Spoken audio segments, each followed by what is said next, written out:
जय हिंद। Welcome to all guys in your channel Bilonti teaching centre. आप सभी छात्रों का हमारे YouTube channel Bilonti teaching centre में स्वागत है। जी हाँ, अभी हम साइंस के बीएसईबी और सीबीएसई दोनों के पाठ्यक्रम यानी सिलेबस के बारे में चर्चा कर चुके हैं। यानी विज्ञान में हमें कौन कौन से यूनिट चैप्टर पढ़ने हैं उसके बारे में, और कितने नंबर का हम सॉल्व करेंगे किस किस चैप्टर को, तो कितना नंबर प्राप्त करेंगे। यानी 100 नंबर के साइंस की परीक्षा में हमें किस किस चैप्टर से कौन कौन सा जो बिंदु है वो पढ़ना है, वो चैप्टर पढ़ना है, उसके पॉइंट्स पढ़ने हैं, मैंने चर्चा कर दिया है। चलिए आज के इस वीडियो में मैं बताने वाला हूं कि हम लोग अपने मैथ की तैयारी के लिए कौन कौन से पूरे एक साल में चैप्टर पढ़ेंगे। जी हाँ, आप कौन कौन से पाठ पढ़ेंगे और उन पाठ के अंतर्गत, उन यूनिट के अंतर्गत कौन कौन से हमारे सॉल्यूशंस आएंगे, कौन कौन सी नई चुनौतियां आएंगी और कितना हम सॉल्व करेंगे 100 नंबर के लिए, कितना हमें पढ़ना पड़ेगा पूरे एक साल में। तो चलिए बिना देरी के शुरू करते हैं आज का जो ये वीडियो है। तो देखिए, सबसे ऊपर आप लोग देख रहे होंगे लिखा हुआ कक्षा 10 का गणित का पाठ्यक्रम बिहार बोर्ड, यानी ये बीएसईबी का सिलेबस है। Class 10 syllabus of mathematics BSEB, Bihar state examination board. यानी बिहार बोर्ड से जितने भी बच्चे हैं, हिंदी मीडियम इंग्लिश मीडियम, कहा जाए बिहार और सीबीएसई का जो पैटर्न है सेम चल रहा है। और मेरे हिसाब से देखा जाए आकलन करके तो थोड़ा सा ही आप लोगों को डिफर मिलेगा, इसके सिलेबस भी और इसके चैप्टर्स भी। जहां डिफर होगा आपको क्लियरली बता दिया जाएगा। ये बीएसईबी का हम लोग आज पाठ्यक्रम जानेंगे। तो सबसे पहले यूनिट नंबर 1 में हमें पढ़ना है वास्तविक संख्याएं यानी रियल नंबर्स, जो कि 9th में आपको कुछ मिला होगा। तो रियल नंबर्स में हम पढ़ेंगे यूक्लिड विभाजन, यूक्लिड डिवाइड रूल्स। उसके बाद आता है अपरिमेय संख्याओं का पुनरीक्षण, परिमेय संख्याओं और उनका दशमलव विचार। उसके बाद आता है अंकगणित का आधारभूत संरचना जो होता है वास्तविक संख्याएं में आती है। उसके बाद दूसरे यूनिट पे जब चलेंगे तो बहुपद यानी पोलिनोमियल। पोलिनोमियल में जो हम लोग पढ़ेंगे वो होंगे बहुपद के गुणांक की ज्यामितिक अर्थ, बहुपद के शून्यकों का ज्यामितिक अर्थ तथा बहुपदों के लिए विभाजन एल्गोरिथम। ये सब हमें दूसरे बहुपद यूनिट में पढ़ने को मिलेगा।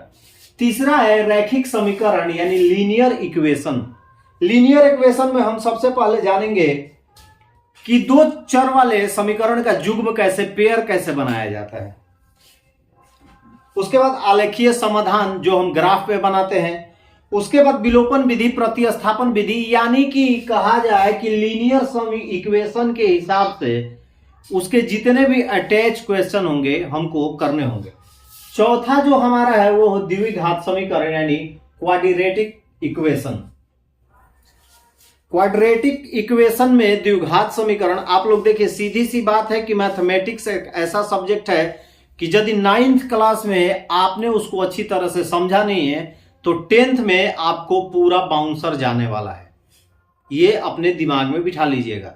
तो जितने भी लोग 9th क्लास में अभी तो एग्जाम देंगे फरवरी में जाके 9th वाले, और जो भी अपने माइंड में रखे हैं तो 9th का जो है वो आपका बेस है। यानी जब बेस अच्छा होता है, जब नींव अच्छी होगी तो बिल्डिंग अच्छा बनता है।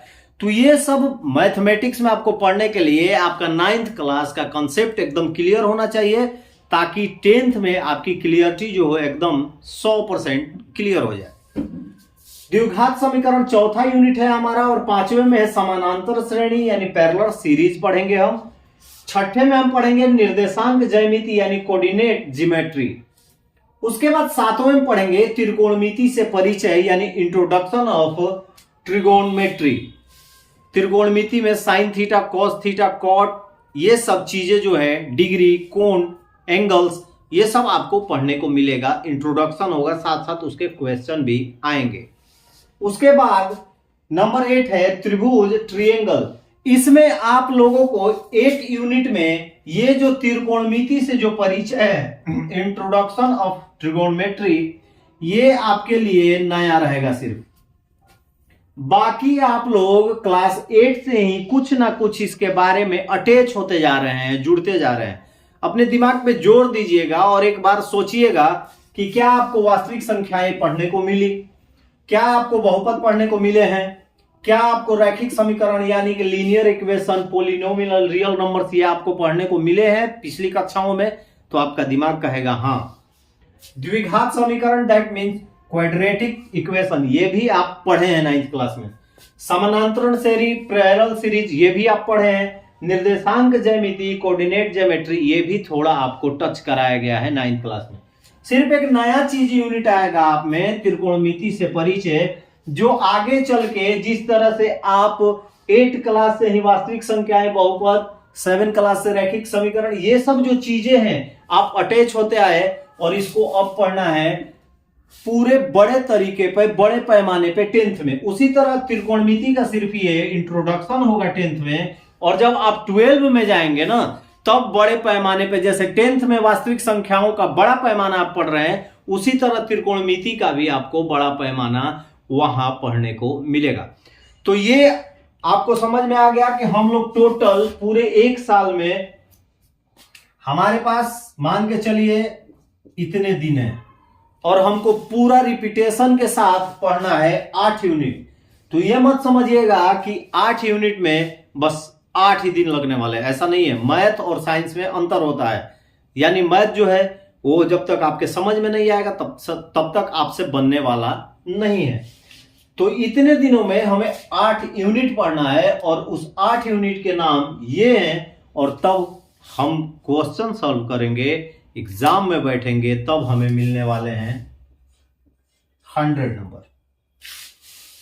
तो आज की वीडियो में बस इतना ही, यानी कि आपको आज मैंने बताया कि किस तरह से गणित का हमारा सिलेबस है।